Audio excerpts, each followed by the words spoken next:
দেশের ভেতর ও বাইরে আর্থিক খাতে নগদের লেনদেন কমছে। মূলত ভোক্তা ঋণ বাড়াতে ব্যাংকগুলোর কৌশলের কারণে বাড়ছে ডেবিট ও ক্রেডিট কার্ডের ব্যবহার। আর বর্তমান সময়ে দেশের পরিস্থিতিতে নগদ ব্যবহারে আগ্রহ হারাচ্ছে বলে মত ব্যাংকারদের।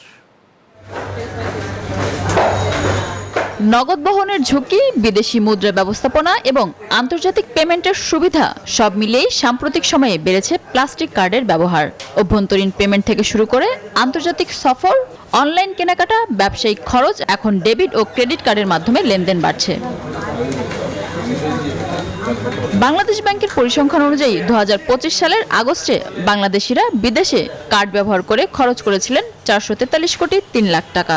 বাংলাদেশ ব্যাংকের তথ্যমতে সর্বোচ্চ কার্ড ব্যবহার করে খরচ হয়েছে যুক্তরাষ্ট্রে, দ্বিতীয় অবস্থানে রয়েছে থাইল্যান্ড। সব মিলিয়ে সেপ্টেম্বরে বাংলাদেশিরা খরচ করেছেন 494 কোটি 2 লাখ টাকা।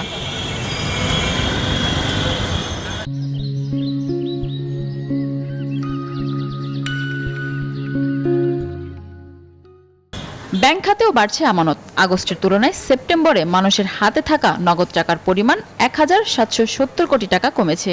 আইন শৃঙ্খলার অবনতি ও ব্যাংকিং খাতে টাকা ফেরাতে ভোক্তা ঋণ বাড়াতে ব্যাংকগুলোর কৌশলে অনলাইন লেনদেন বাড়ছে বলেও মত এই অর্থনীতিবিদের। শৃঙ্খলার অবনতি হচ্ছে এবং আইন শৃঙ্খলার অবনতি দিনে দিনে প্রকাশ হচ্ছে।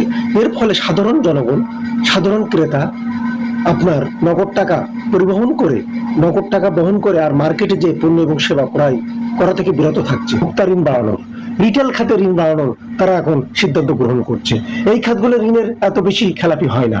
এ কারণে আপনার প্লাস্টিক মানি, ক্রেডিট কার্ডের মাধ্যম দিয়ে তারা ঋণ প্রদান করতে উৎসাহিত বোধ করছে।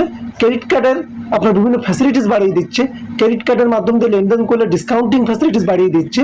শাহজালাল ব্যাংকের সাবেক এই কর্মকর্তার মতে ডিজিটাল লেনদেনে মানুষের অভ্যস্ততা বাড়ছে। ব্যাংকগুলো তাদের ডেবিট ও ক্রেডিট কার্ডের বিভিন্ন প্রণোদনা দেওয়ায় সেসব সুবিধাও নিচ্ছে গ্রাহকরা। আসলে ডিজিটাল লেনদেনে মানুষ অভ্যস্ত হচ্ছে। আর বাংলাদেশের সাথে বহির্বিশ্বের কূটনৈতিক সম্পর্ক আগের চেয়ে অনেক ভালো হয়েছে।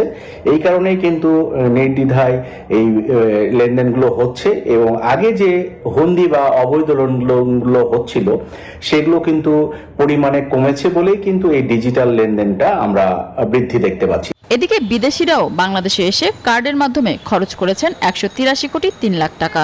তবে তা সেপ্টেম্বরের তুলনায় 8 কোটি টাকা কম। মিনা ফেরদাউস, নিউজ 24, ঢাকা।